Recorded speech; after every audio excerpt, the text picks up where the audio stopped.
Hi, I'm Dario Gert, and in this video I will check if there are any differences between Fanzendong ALC blade and Viscaria. I'll make measurements using specific devices, but I'll base a lot of conclusions on how it feels to play with these two blades. As always, I'll be speaking in Croatian, and for those who do not understand Croatian, I have prepared English subtitles that can be switched on. Ispred mene se nalazi novo drvo iz Butterflya pod nazivom Fanzendong ALC. To je ujedno i drvo s kojim igra trenutni broj 1 u svijetu Fanzendong. Zašto raditi provjeru postoje li razlike između Viscarije i Fanzendong ALC drva ako su to dva različita drva?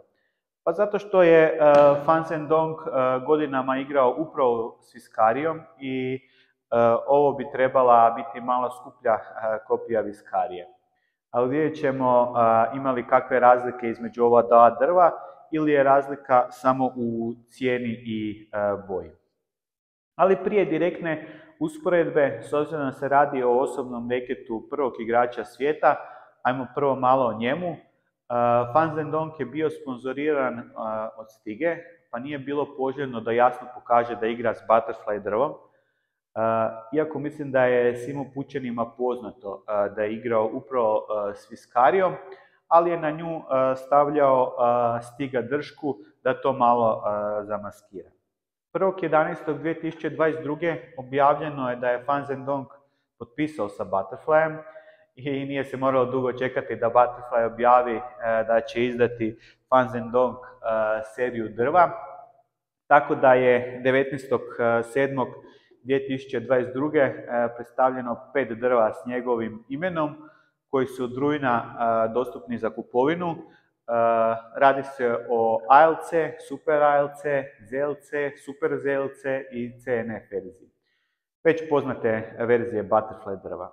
Sam Fanzendong igra s ALC verzijom, navodno bi trebala biti ista kao i ova koja je ispred mene, ali umjesto srebrne pločice ima zlatnu.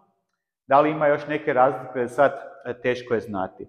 Dimenzije Fanzendong ALC-a su identične kao i kod Viscarije. Veličina glave drva je 157 mm puta 150 mm.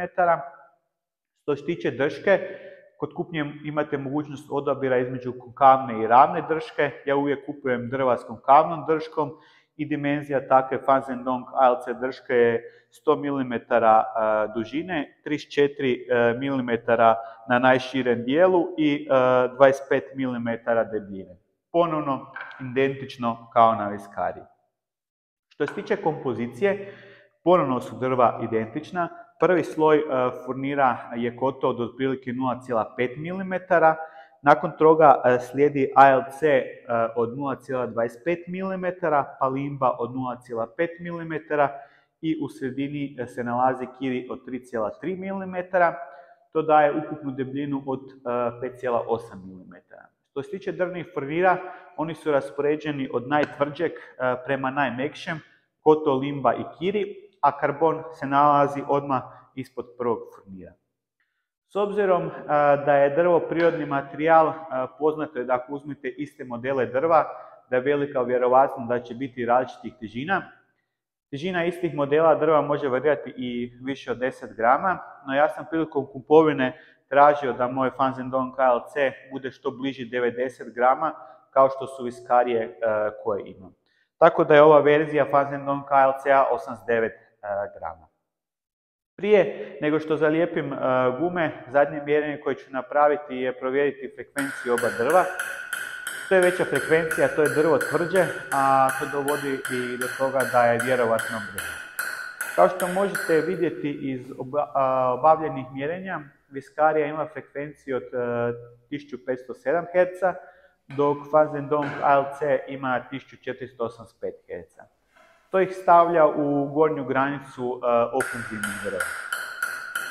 Defenzivna drva najčešće imaju frekvenciju manju od 1000 Hz, all-around drva od 1000 do 1100, all-around plus 1100 do 1250, ofenzivna minus 1250 do 1350, ofenzivna 1350 do 1550 i ofenzivna plus više od 1550.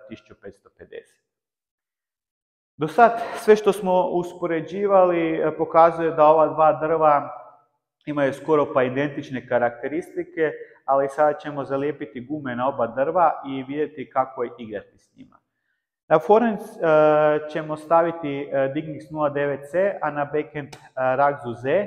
To su gume s kojima trenutno igram, pa ću tako najbolje moći osjetiti razliku između ova dva drva. S tim da s Viscarijom već igram dugo i jako dobro ju poznajem, pa ću više testirati Fanzendong ALC. S obzirom da su oba ova drva dosta brza, s nekim bržim gumama za moj nivo i stil igre bi drva bila prebrza, ali u kombinaciji sa sporijim gumama kao što su Ragza Z i Dignix 09C, ova drva su odlična. Taman za moj stil igre koji se bazira na spin igri s miksanjem količine spina i pozicija loptice na stolu. Nikad nisam igru bazirao na brzini, ali s oba ova drva u kombinaciji s ovim gumama možete dobiti brzinu i snagu u udarcu za završiti poen, a da ne gubite puno na kontroli, jer kontrola i povratne informacije koje daje drvo su odlične. Zbog toga što je ALC odmah ispod prvog sloja, drvo pri udarcu blago vibrira i kad se jednom naviknete na to, teško je poslije igrati s nekim drugim drvom koje ne daje povratnu informaciju nakon udarca. Ako ste početnik ili još radite na tehnici, moja preporuka je da počnete s nečim sporijim, s više s kontrole. Kao što sam rekao, meni je kontrola odlična, ali zbog sporijih guma i ipak nekog iskustva, za početnike mislim da je ipak prebrzo s bilo kojim gumama. Bio sam jako zadovoljan s Viscarijom, a Fanzendong ALC sam kupio samo iz razloga da vidim da li ima kakve razlike i da li može biti još bolje od Viscarije. Razlike između ta dva drva su minimalne i jako teško uočljive. Kod svih vrsta pasivnih udaraca nisam primijetio nikakvu razliku. Blok s oba drva je dobar ako udarite sa sredinom reketa. Ono što sam primijetio i jedno što mogu navesti kao manu je manji takozvani sweet spot. Neka druga drva s kojima sam igrao imaju veći sweet spot i to je jedno što mogu navesti kao negativnu stranu, sve ostalo veliki plus. Da budem potpuno precizan, taj sweet spot nije mali, ali je manji ako usporedimo recimo sa Super ZLC-om. Jedinu razliku između ova dva drva koju sam primijetio je kod aktivnijih udaraca. Rekao bih da je Fanzendong ALC nešto brži i da ima direktniju putanju. Topspin sa srednje udaljenosti od stola i counter topspin sa ova dva drva su top, jer kombinacija kontrole spina i brzine je zbilja nevjerovatna. Već sam na početku uspoređivao drške i zaključio da su iste, ali ne samo ona, već i ova krilca koja su jako bitna za grip i ta krilca su identična na oba drva. Za moju ruku savršeno odgovara i ono što mi je Viscarija upravo zbog tih krilaca omogućavala, tako mi sad Fanzendong ALC omogućava savršeni grip kod topspina i kod servisa.